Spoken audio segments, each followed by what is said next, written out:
Grabación.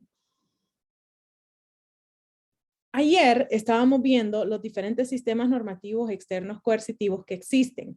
Vimos los más importantes, ya que son los que más territorio cubren. No necesariamente porque sean los más fuertes, ni los más débiles, ni nada de eso, sino que es porque la gran mayoría del mundo está con estos sistemas.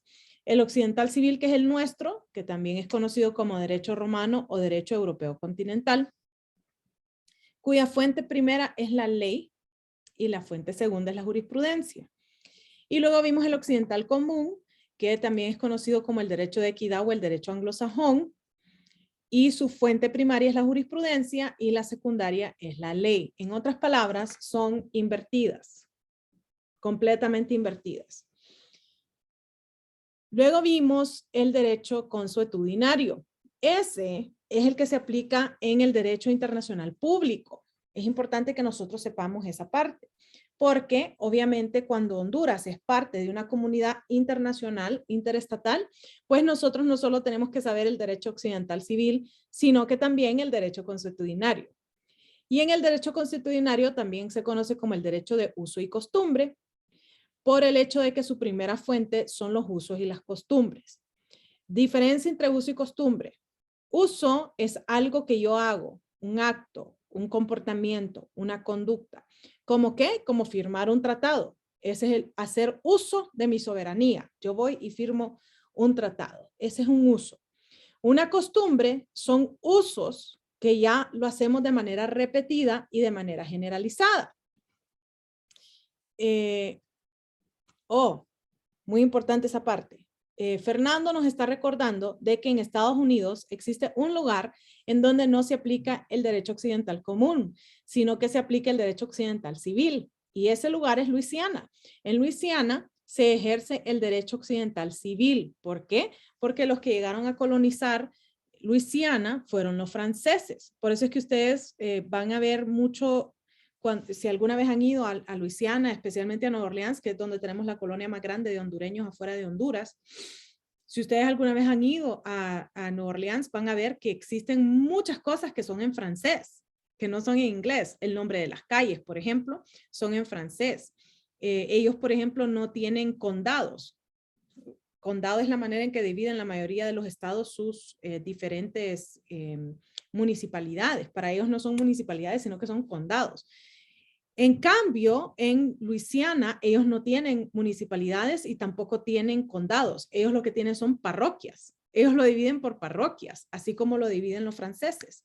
Obviamente con la influencia de la Iglesia Católica que existía muy abundantemente en Francia.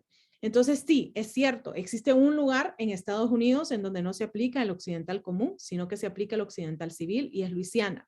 Igual en Canadá. Canadá es un estado en donde lo que tenemos son diferentes provincias. Ellos no tienen departamentos, sino que tienen provincias. Y si saben un poquito acerca de Canadá, ellos hablan inglés, pero francés también es su lenguaje oficial. Razón por la cual es su lenguaje oficial, porque también los franceses llegaron a Canadá. Y una de sus provincias también usa el occidental civil, la provincia de Quebec, en donde ahí literalmente todos hablan francés. O sea, si usted llega hablando inglés, lo van a quedar viendo así como, hermano, te equivocaste de lugar. Aquí hablamos en francés, nuestras leyes son en francés. Las señales son en francés, o sea, las señalizaciones de las calles, rue, en vez de que diga calle, dice rue, no dice street, como en inglés se diría la calle, sino que dice rue, R-U-E, que eso lo que significa es calle en francés. Entonces, ellos todo es en francés y muy obviamente, pues su sistema es occidental civil. Entonces, sí existen esas dos grandes excepciones, así que gracias por recordarnos, ¿no, Fernando? Bien. Entonces, en el derecho consuetudinario tenemos el uso y la costumbre como nuestra primer fuente. Y hay que recordarnos que el uso es algo que yo hago, una conducta, el ejercer mi soberanía es una conducta. Obviamente estábamos hablando de firmar un tratado, pero también retirarme de un tratado. Eso también es un uso. Yo puedo usar mi soberanía para retirarme de un tratado o para hacer una reserva o retirar una reserva. Eso también es usar, es un uso. Y luego tenemos la costumbre, que es algo que repetidamente hacemos, un uso repetido y generalizado. ¿Y por qué decimos repetido y generalizado? Porque lo hacemos de manera constante. Y esas cosas pueden ser tanto a nivel de Estado como a nivel de particulares. Ejemplo, que me preguntó uno de mis alumnos hace 2 semestres, de un ejemplo de particulares. Si yo tengo una relación comercial con una empresa, ¿sí? Y entonces yo todos los meses le compro a la empresa 10 jugos de tomate, 10 jugos de naranja y 100 jugos de manzana, y siempre es la misma orden, eso se vuelve una costumbre.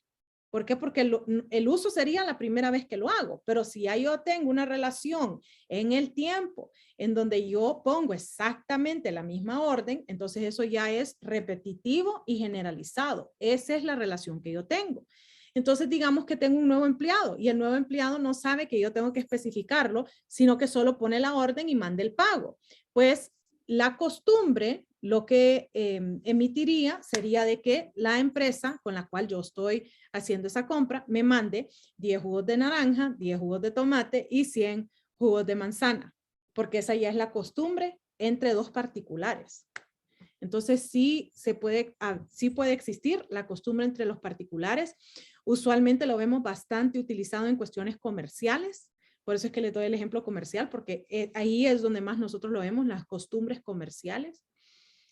Y obviamente tenemos una variación entre una empresa con la otra y esa misma empresa con otra persona, porque no es lo mismo lo que me va a comprar una empresa que lo que me va a comprar la otra. Entonces la costumbre con la empresa A no va a ser la misma que la costumbre con la empresa B. Tal vez la empresa A lo que me compra son jugos y la empresa B lo que me compra son concentrados. Es distinto. Entonces, eso sería una costumbre entre particulares. Obviamente, en el derecho internacional público estamos hablando de estados, entonces ahí las costumbres usualmente tienen que ver con cuestiones territoriales, con cuestiones de uso de fuerza, con cuestiones de cuáles son los medios de paz que yo utilizo. ¿Será que yo siempre utilizo la diplomacia o será que a mí me gustan los buenos oficios? ¿Será que a mí me gusta la mediación, la conciliación? O sea que eso también es parte de la costumbre, que nos gusta utilizar a nosotros como estados. Y luego tenemos la jurisprudencia. Y les decía ayer, cuando hablamos de la jurisprudencia en el derecho internacional público, estamos hablando de la jurisprudencia que emite ese órgano. O sea que la Corte Interamericana de Derechos Humanos va a tener que respetar esa jurisprudencia, la jurisprudencia de la Corte Interamericana de Derechos Humanos. La jurisprudencia de la Corte de Justicia de Centroamérica va a respetar la jurisprudencia de la Corte de Justicia de Centroamérica. ¿Ok? Entonces, cada una de estas cortes va a respetar su propia jurisprudencia. ¿Eso qué es lo que nos da? Eso nos da una solidez, un respaldo y una seguridad jurídica. Eso es lo que nos da. Es decir, que yo ya sé más o menos cómo va a salir esa sentencia. Yo ya debería de tener una noción de cómo presentar el escrito, de cómo yo tengo que alegar ante esta corte. No necesariamente por los jueces que hay, sino por la jurisprudencia que ellos ya tienen. Ellos tienen que respetar los precedentes que ya existen. Bien importante esa parte. Entonces les dije yo ayer, estas son las primeras 3, estas son las más importantes, estas son las más usadas, pero existen otros 3 sistemas normativos externos coercitivos que existen a nivel mundial. Entonces lo vamos a ver. Para iniciar con esta parte de estos 3 sistemas, deberíamos de también aclarar que existen ciertos juristas que dicen que estos sistemas son uno solo. Y estos los vamos a definir como los sistemas religiosos, así lo denominan ellos. Pero los que hemos estudiado a profundidad estos sistemas decimos que no, porque tienen diferencias bastante grandes y bastante marcadas. Entonces las vamos a ver. Empezamos con el sistema judío. El sistema judío también es llamada ley rabínica, ley talmúdica o ley halakha. Así es como se conoce este sistema. Las fuentes de este sistema, en primer lugar, son 613 mitzvot. ¿Ustedes alguna vez han escuchado hablar de los mitzvot? ¿Alguno de ustedes, alguien que haya escuchado acerca de los mitzvot? Les comento entonces qué son. Son las 613 reglas que todo buen judío debe de respetar. Eso es lo que son los mitzvot. Existen mitzvot que son muy famosos. El bar mitzvah, por ejemplo, ese es uno de los más famosos, que es cuando usted llega a la pubertad y es presentado ante la sociedad. Más o menos como cuando los cristianos, especialmente los católicos, hacemos nuestra primera comunión. Estamos presentándonos ya de manera personal ante la iglesia. Es exactamente lo mismo el bar mitzvah. Tenemos también la circuncisión. Eso también es un mitzvah, que cuando el niño varoncito nace hay que hacerle una circuncisión al miembro, ¿no? Del miembro masculino. Y si usted es una niña, lo que hacen es que le cortan el pelito. Ese es el mitzvah que hacen cuando la niña nace, le cortan el pelito para que le crezca más fuerte, dicen ellos, y entonces que así usted, según la creencia, así usted tenga una cabeza más fuerte, o sea, que pueda pensar mejor con ella. Eso es lo que estaban tratando de decir. Entonces, a las niñitas se les rapa el pelo y a los varoncitos, que en realidad cuando usted es recién nacido es raro que tenga mucho pelo, ¿verdad? Hay que hacer esa aclaración. Y cuando el varoncito nace, pues se le hace la circuncisión en su miembro genital. También ellos tienen un mitzvah que es bien, gracias a Dios que yo no soy judía, ¿verdad? Porque ellos no pueden comer animal con producto de animal. En otras palabras, ellos no pueden comer una hamburguesa con queso, porque está la vaca y está el queso que es producto de la leche. Entonces ellos no pueden comer el animal con un producto de ese mismo animal o de otro animal. No pueden mezclarlo. Entonces ellos nunca pueden comer una hamburguesa con queso. Qué triste la vida de ellos. Una buena Vigos ahí. No, no lo pueden probar. Mucho menos decir que pueden comer bacon. Ellos no pueden comer bacon a menos de que sea el cerdo decapitado de cierta manera y no sé qué cuentos y de una manera muy limpia. Eso que muchas personas, no sé si ustedes lo han escuchado mencionar, que le dicen, esto es una comida kosher. Kosher, K-O-S-H-E-R, kosher. Kosher lo que significa es que el animal, exacto, Zoraida, que el animal se mató de una manera adecuada, según la creencia de los judíos. Pero el bacon es bien difícil sacarlo de esa manera, cuando lo matan de la manera kosher. Entonces ellos no pueden comer una queso hamburguesa con bacon. Qué triste. Gracias a Dios no soy judía. Así les digo yo, solo con eso. Gracias a Dios no soy judía. Otro de los mitzvos que ellos tienen es que ellos pueden comer cosas del mar, pero no pueden comer cosas del mar que no tengan anguilas. O sea, los peces cuando respiran, ¿sí? Las anguilas que ellos tienen. Si no tiene, pues entonces no pueden comerlo. En otras palabras, no pueden comer camarones, no pueden comer langostas, no pueden comer calamares. Qué difícil, ¿verdad? En otras palabras, hay muchas restricciones que no podemos hacer cuando seguimos las 613 reglas. Hay unas reglas que ahora son muy ignoradas, o sea, así como las reglas que tenemos los cristianos, que las ignoramos también. Sí, bueno, también los judíos ignoran ciertas reglas que ellos deberían de seguir. Una de esas reglas es que la noche de bodas es la última noche que la mujer puede mostrar su pelo original ante la sociedad. Entonces, la noche de boda, la mujer se rapa su pelo. Ajá.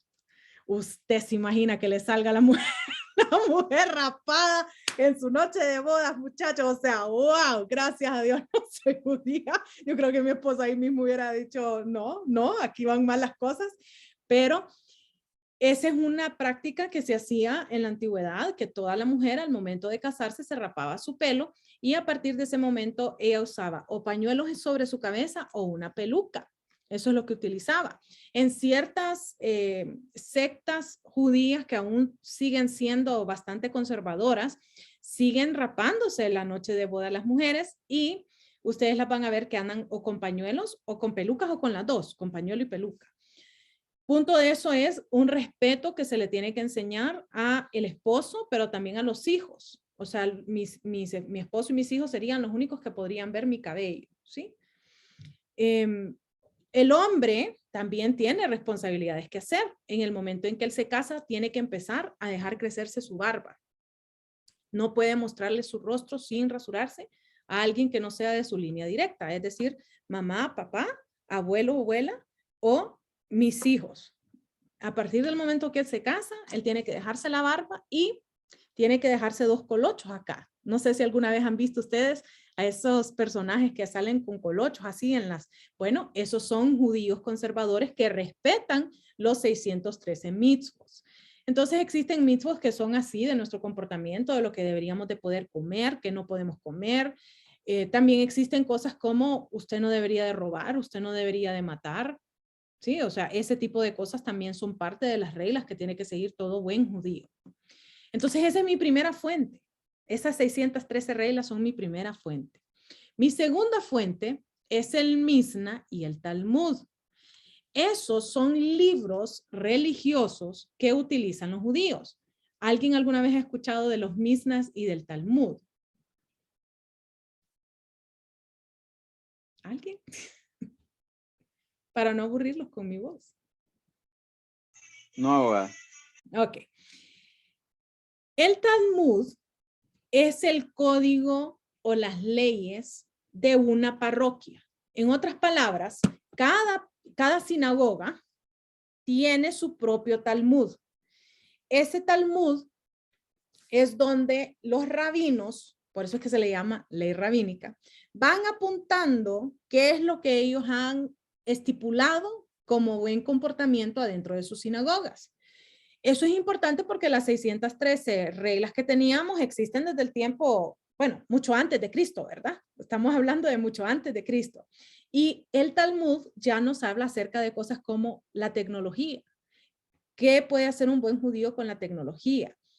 Una parte muy importante de del Talmud que tienen muchos de los judíos es justamente la parte acerca de la pornografía. Pues en el tiempo de Jesucristo y antes de Jesucristo, ¿qué pornografía había? Lo que habían eran prostitutas, que hasta la Biblia nos lo menciona, ¿no? Las prostitutas. Pero no existía el acceso que yo puedo literalmente coger mi teléfono, poner ciertas palabritas y ya me sale de todo lo que yo pueda ver.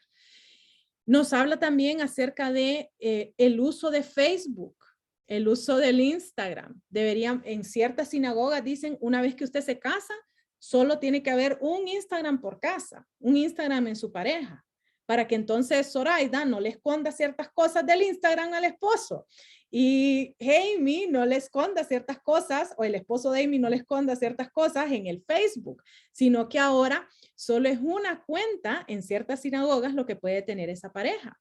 Y entonces ustedes, no sé si les ha pasado ya, que cuando se casa uno de sus amigos, ustedes miran de que ahora solo tienen una cuenta y los empiezan a agregar.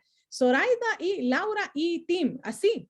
Y yo quedo así como, qué raro esto. Y entonces me puse a investigar por qué. Y es porque son judíos y adentro de su sinagoga, eso es lo que les han dicho que es lo correcto.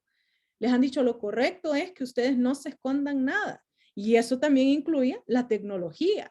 Entonces, cierren sus cuentas personales y ahora van a tener una cuenta mancomunada. Imagínense. O sea que ahora ni siquiera les digo yo, amor, fíjate que a mí no me gustaría porque yo a veces necesito ayuda pensando en qué regalarte. Y ahí es donde yo hago todas mis marufias, le digo. Le escribo a mi hermana, le escribo a mi mamá, le escribo a mis amigos, ustedes, ¿qué le puedo regalar a mi esposo? El hombre tiene todo lo que quiere, o sea, explícame qué le puedo dar. Y entonces empiezan todas a dar sus opiniones. Si yo no tuviera una manera de contactarlas, ¿cómo haría? O sea, imagínense ustedes, ¿cómo harían hasta cosas que son buenas? Secretos que uno tiene de su pareja, pero en el buen sentido, ¿verdad? Pero según ciertas sinagogas, ellos no pueden tener cuentas personales, sino que todo tiene que ser mancomunado. En otras sinagogas, sin embargo, les dicen, no, ustedes tienen que respetarse y lo que tienen que hacer es darse las contraseñas, que él tenga el acceso a su celular, que cuando me salga ahí, vamos a ver, me sale ahí. No, me salió para el reconocimiento de cara. Quiero que me salga, pero el de los dígitos, vamos a ver si me sale.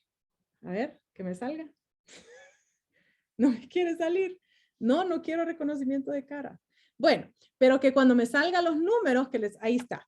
Que mi esposo sepa qué números teclear cuando me sale eso, para que él tenga acceso a mi WhatsApp, que él tenga acceso a mis mensajitos, que él tenga acceso a mi Facebook, a mi Instagram. Eso es lo que les dicen las otras sinagogas. Es decir, no tiene que tener una sola cuenta, pero él tiene que tener acceso a todo lo suyo y usted tiene que tener acceso a todo lo de él. Entonces, así debería ser, así debería ser. Fíjese que a mí me da risa porque mi esposo me ha dicho la clave de él y nunca me acuerdo. Siempre, Mejor no me caso yo. no me caso, dice Irma. No, es en serio. No, Fíjense no que me caso. mi esposo a veces me dice, acaba de sonar, abrila, me dice, a ver quién es. Dijo, ¿cuál es tu código, mi amor? Y no te lo dije, ay, mi amor, tantas cosas que ando en la cabeza, ¿cómo voy a estar acordando yo de tu clave? Le digo, y solo se ríe. Y lo peor del caso es que él también, él tiene la mía y ni se acuerda de cuál es mi clave. Es en serio, no se acuerda. Y yo, pucha, mi amor, nuestro aniversario, por favor, pénsalo. Pero ¿es el del civil o es el del religioso? No, le digo, estamos mal, estamos fritos, pues y yo aplazados, ¿verdad? O sea, confianza al extremo es lo que tenemos, pues y yo, le digo, impresionante. Pero dependiendo de qué sinagoga usted pertenece, pues así le dicen cuáles son esos comportamientos con la tecnología que no existían hace 4,000 años, sino que existen ahora y son problemas que tenemos ahora, ¿sí? ¿Qué hacer cuando la esposa quiere trabajar? Eso no era un tema de antes, eso es un tema bastante nuevo, de los 50 para acá. ¿Qué hacer si la esposa quiere trabajar y quién va a hacerse cargo de las cosas de la casa? ¿Podemos contratar a alguien o lo dejamos así? ¿Qué hacer con cuestiones de electricidad? Antes no existía la electricidad. Entonces los sábados que ellos tienen que tomarse el día de descanso, ¿pueden encender la luz, sí o no? Entonces, en ciertas sinagogas les dicen ni siquiera usted puede encender la luz. A medianoche tiene que tener encendidas todas las luces que quiere dejar encendidas porque no las pueden ni apagar ni encender. Entonces, todas esas cosas son bien interesantes que cada una de las sinagogas tiene esas diferencias. Y luego cuando hablamos del Misna, estamos hablando de cada sinagoga, cuando inician la sinagoga, tiene su propio libro. Y ellos van agregándole y quitándole a ese libro qué es lo que ellos consideran importante para esa región del mundo. En otras palabras, el Antiguo Testamento adentro de cada una de esas sinagogas varía o cambia dependiendo de dónde usted está. Literalmente puede ser la sinagoga de una cuadra de mi casa, puede tener una misna completamente distinta a la sinagoga que queda en el centro. Entonces la gente muchas veces va a la sinagoga en donde le gusta más, cuáles son las reglas que tiene que seguir. Vamos a ver cuál es la que más me gusta, cuál es la que más me acopla a mi vida y entonces así van escogiendo ellos sus sinagogas. Y la tercera fuente es el Torah. Y el Torah, simple y llanamente, para que sepamos lo que es el Antiguo Testamento. Ese es el Torah. No nos confundamos. Ese es el Torah, es el Antiguo Testamento. Desde Génesis hasta justo antes que aparezca Jesucristo, ese es el Torah, señores. No hay que inventarlo. Y sí es practicado hoy en día el sistema judío y es practicado en Israel. En Israel, la ley penal, la ley civil, la ley de familia se basa en la ley rabínica. Miren qué interesante. En otras palabras, esto no solo es algo como, hey, estudiémoslo, a ver cómo. No, no, esto es algo verdadero que se aplica en un estado que es reconocido por los otros estados. Entonces, es muy importante que nosotros sepamos que existe este sistema, el sistema judío. Este es lo que nosotros llamamos el primero de los sistemas abrahámicos. Porque, ¿dónde aparece Abraham? Cuéntenme, ¿dónde aparece Abraham en la Biblia? ¿En el Antiguo Testamento o en el Nuevo Testamento? En el Antiguo Testamento. En el Antiguo En el Testamento. Antiguo Testamento. Entonces, el sistema judío justamente le dicen el primero de los sistemas abrahámicos.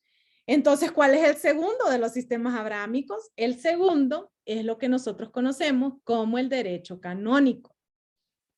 Cuando nosotros hablamos del derecho canónico, literalmente no tiene otro nombre, solo se le conoce como derecho canónico y su fuente principal es la Biblia. En muchos de los libros que usted va a leer, le va a decir muy específicamente la Biblia católica. Entonces, pregunta del millón, especial, y miren, les digo, a veces les digo yo, no le voy a preguntar a mis católicos porque los católicos somos bien perezosos y no leemos la Biblia. Vamos a mí si no leemos la Biblia. Pero mis hermanos evangélicos sí, les gusta leer mucho y leen la historia y leen diferentes versiones. Entonces, cuéntenme, mis hermanos evangélicos, ¿por qué será que nosotros decimos la Biblia católica y no la Biblia en general? ¿Qué tiene de diferente la Biblia católica y la Biblia que utilizan los evangélicos? Los libros apócrifos. Justamente, los libros Que conste que no soy evangélica. es católica, Zoraida. No, me gusta leer la Biblia. De hecho, inclusive he estado aprendiendo hebreo para poder leer la Torá, ¿verdad? Y lo que usted está hablando es la Mishnah, se pronuncia, y el otro es Talmud, y los Misbot. Entonces, porque me gusta, siento que es eh, un libro con mucha, no le digo, es actual. Siempre encuentro algo muy actual. Entonces, no me gustan las traducciones, me gusta ir a la mera raíz. Sí, ¿verdad? Me Sí. encantaría a mí encontrar una Biblia en arameo, que eso era lo que hablaba Jesucristo, pero Exacto, es que ¿cómo no está puedo? dividida, arameo, hebreo y está hebreo antiguo. Sí, Bueno, el hebreo entonces, antiguo más que todo. súper importante, ¿verdad? Que sepamos esas cosas. Incluso griego, cuando a partir Griego, de Pablo. griego. Sí, es correcto, el griego. Entonces, justamente el por qué nosotros, gracias Fernando, buenas noches. Justamente el por qué nosotros decimos la Biblia católica, estamos hablando de que la Biblia católica contiene los libros apócrifos. Esa es la razón por la cual la mayoría de los juristas dicen hay que incluir esos libros adentro de la Biblia como parte de las fuentes que nosotros tenemos. Muy interesantes esos libros. Dígame, Elizabeth. Abogada, y según la historia narra, estos libros apócrifos fue como que no pasaron la prueba para entrar a lo que es la Biblia de la, por ejemplo, de la Reina Valera. Muy No pasaron importante. esa prueba o sea, siempre ha habido esa duda. Están en la Biblia católica, pero no aparecen. Por ejemplo, ya en la revisión Reina Valera, que es como la más antigua, no aparecen los libros apócrifos. Es bien interesante la historia de los libros apócrifos. Si les gusta la historia de la iglesia, y le hablo de la iglesia cristiana en sí, les súper recomiendo leer acerca, si quieren empezar por algún lugar, empiecen ahí, los libros apócrifos, qué fue lo que sucedió, empezando por cómo fue que llegamos a tener los libros que tenemos dentro de la Biblia, por ahí en el siglo III, ¿verdad? Desde ahí Fueron debería. encontrados después, ¿verdad, abogado? Correcto. Fueron Entonces, encontrados después, por eso fue que no los incluyeron. Así fueron encontrados después. Entonces, eso es súper interesante. A mí me encanta la historia, soy medio nerda con eso, entonces me gusta, pero sí es bien importante que sepan que cuando hablamos de la fuente, especialmente en el derecho canónico, la mayoría de los juristas, especialmente los que tienen maestría y doctorado en derecho canónico, que sí existe, hay uno en Honduras, dicho sea de paso, que tiene esa maestría, es el abogado Vieda Bermúdez, que ahorita va para del Partido Liberal, va de diputado, él tiene esa maestría, él tiene una maestría en Derecho Canónico, es el único en Honduras que la tiene. Pero el punto es que la mayoría de ellos nos dicen, tienen que incluir los libros apócrifos. Y como segunda fuente tenemos para los católicos todos los decretos papales. Y decimos para los católicos de manera específica porque obviamente los evangélicos no siguen al Papa, pero los católicos sí seguimos al Papa. Entonces, para nosotros los católicos son los decretos papales. Para los evangélicos y los que la Iglesia Católica denomina separatistas, calvinistas, protestantes, evangélicos, bautistas, o sea, dependiendo de su denominación, ahí ya serían los escritos pastorales, porque usted tiene que seguir lo que su pastor le diga, ¿cierto? Entonces, ahí hay una gran división sobre los escritos papales y los escritos pastorales. El derecho canónico es muy importante para nuestra vida espiritual, especialmente en Honduras, donde tenemos la gran mayoría cristiana. O sea, esa es la realidad que tenemos en Honduras. Y nuestra vida espiritual sigue las normas canónicas. Sin embargo, existe un estado que sí tiene esto como parte de sus reglas, como parte de su ley interna, como lo que lo rige, y es la Santa Sede.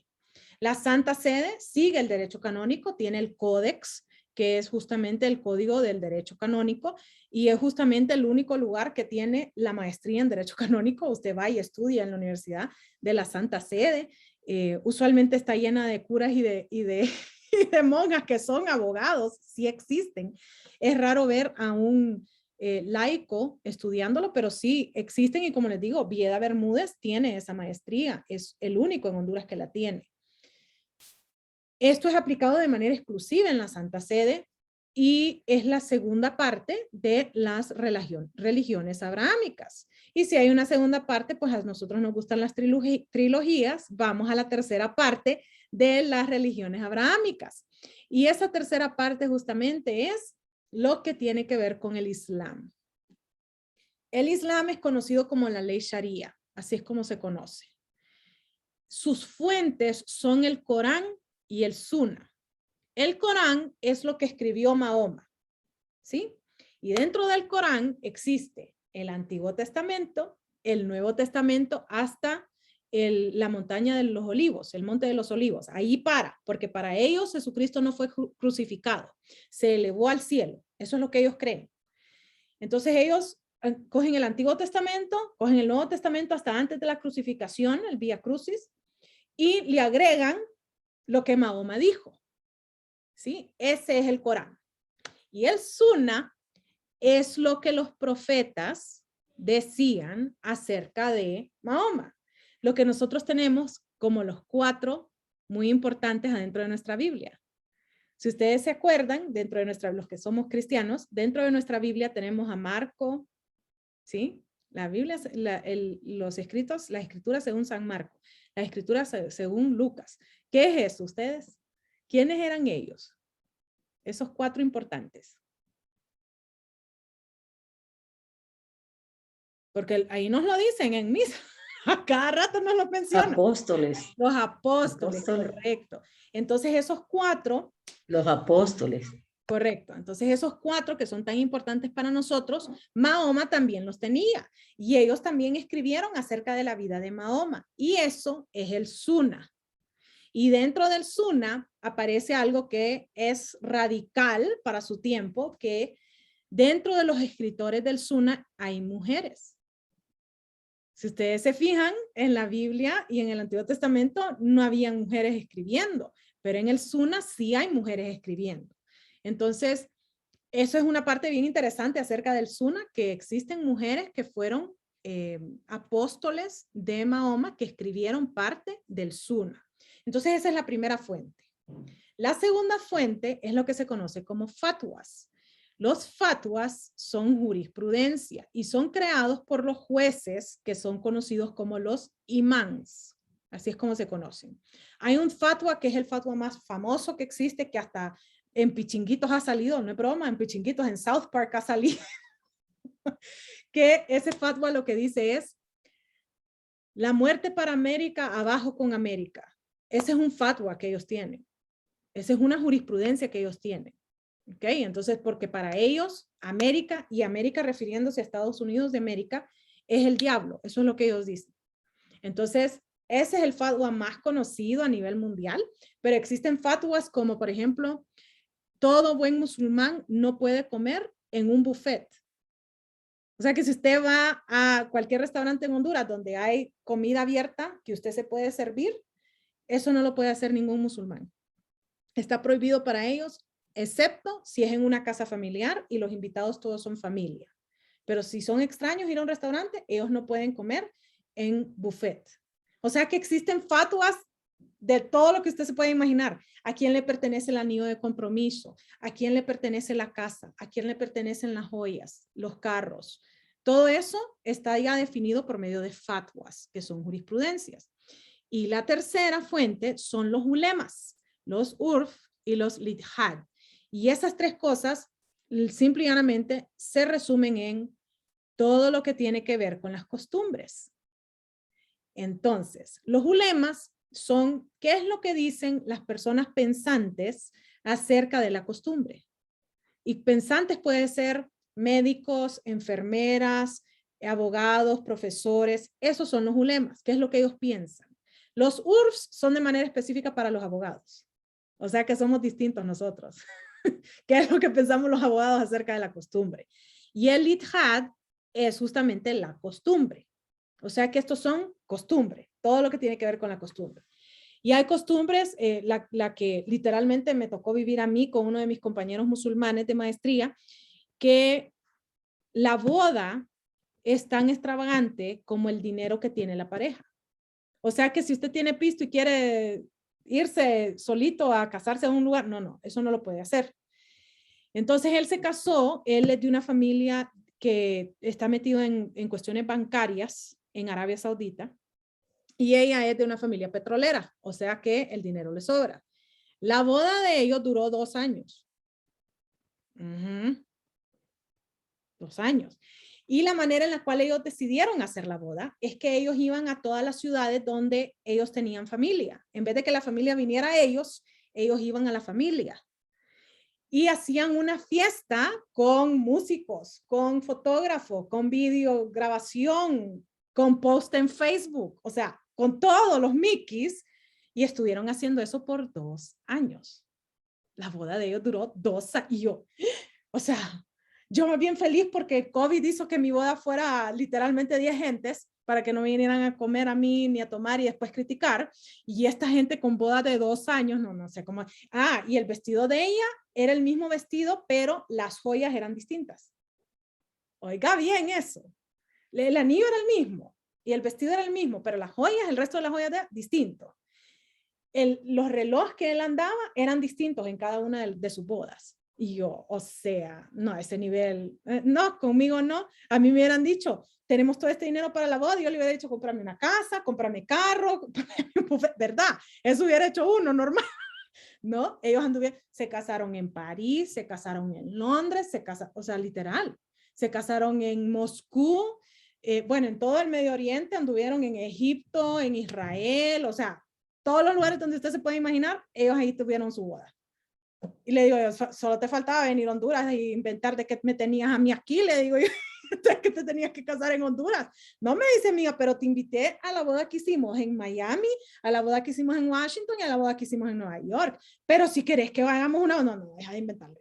Era broma, le digo. Cuidadito y le vas a decir a tu esposa que tenés que hacer. Sí me dicen, entonces así todos los amigos latinos ya, no, estás loco, le digo. Entonces, esa es una de sus tradiciones, que las bodas son tan complejas y tan extensas a como el dinero de la familia lo permita. Imagínense cómo será eso, ¿verdad? ¿A dónde se practica esto? Esto se practica en el mundo musulmán, de manera exclusiva. Estamos hablando de 2 de manera específica, por darles un ejemplo, Afganistán y Arabia Saudita, ahí se practica, pero se practica en más de 15 países. O sea, más de 15 estados apoyan esto del derecho islámico. Y el derecho islámico tiene una característica muy especial, que ellos quieren que todos seamos islámicos. Ellos quieren imponer este sistema como el sistema para todos. Y parte de eso es lo que nosotros conocemos como el califato. Ellos quieren llegar a un califato en donde todos tengamos que seguir la ley sharia. Así es como se llama, la ley sharia o la ley islámica. Entonces ahora que ya hemos visto los 3 que son justamente religiones abrahámicas, porque los 3 creemos en Abraham, les voy a enseñar el mapa, el famoso mapa de los sistemas legales. Todo lo que ustedes miran en azul son occidental civil, como nosotros. Si se fijan, ahí estamos en azul. Ahí les sale en rosadito Belice, porque Belice era del Reino Unido. Ese es el que le sale en rosadito en Centroamérica, si se fijan bien. Todo lo que sale en rojo o rosado es occidental común. Entonces ahí está Estados Unidos, ahí está Gran Bretaña, ahí está Irlanda, está Australia, está África del Sur. Entonces está la India también, que tiene un sistema mezclado, en donde ustedes van a ver que ellos son un sistema occidental común, no son civil.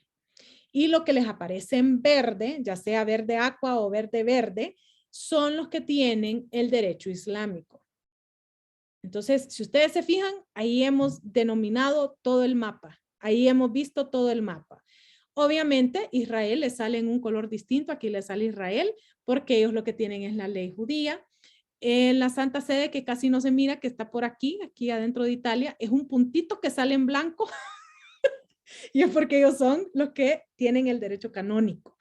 Pero el resto del mapa está casi todo, si se fijan, en azul. Casi todo ese mapa está en azul. Casi todo ese mapa tiene nuestro sistema. Y obviamente, de manera globalizada, tenemos el sistema consuetudinario, que es el que aplicamos en el derecho internacional público. Entonces, no solo tenemos que aprender cada uno de estos sistemas en nuestro propio estado, sino que tenemos que aprender el derecho consuetudinario del uso y la costumbre.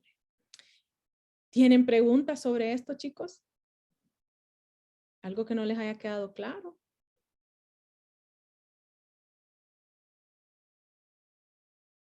¿Estamos cheques? Ok, mañana nos vamos a reunir.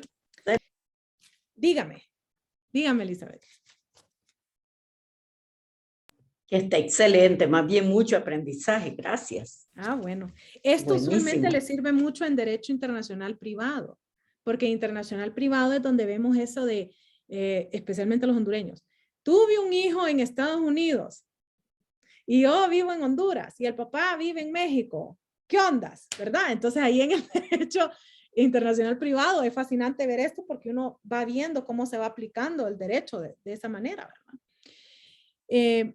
Bueno, mañana nos vamos a reunir para que yo les dé un sobrepaso de lo que hemos visto este semestre y para contestarles cualquier pregunta que tengan sobre la última tarea que tenemos que entregar.